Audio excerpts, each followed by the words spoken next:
আজকের রেসিপিটি বন্ধুরা ঝটপট বানিয়ে ফেলুন।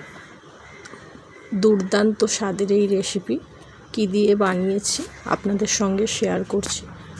দেখুন, বাড়িতে যেসব সবজি ফেলে দেওয়া খোসা যে কোনো সবজি সেইগুলো নিয়ে নেবেন, নিয়ে ভালো করে ধুয়ে মিক্সির মধ্যে হালকাভাবে পেস্ট করে নেবেন, পুরো মিহি করবেন না। দেখুন এইভাবে পেস্টটি হবে।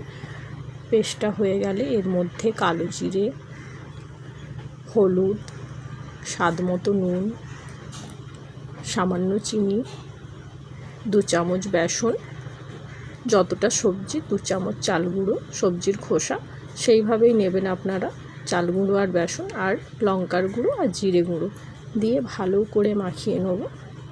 শুকনো শুকনো করে মাখাবেন, এইরকম কাদা কাদা করে, খুব বেশি নরম করবেন না।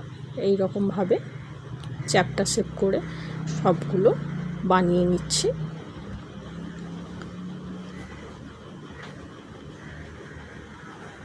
বানানো হয়ে গেছে। এবার কড়ার মধ্যে পরিমাণ মতো ভাজার জন্য তেল নেব। তেল নিয়ে তেলটাকে গরম করে গ্যাসটা সিম করে সবগুলো একে একে দিয়ে দেবো। দিয়ে এক পাশ হয়ে গেলে উল্টে নেব।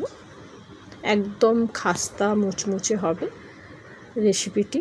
আপনারা করে অবশ্যই কমেন্টসে জানাবেন কেমন খেতে লাগলো এই রেসিপিটি। এই রেসিপিটি আবার পেঁয়াজ দিয়েও করতে পারেন, সেটাও ভালো লাগবে।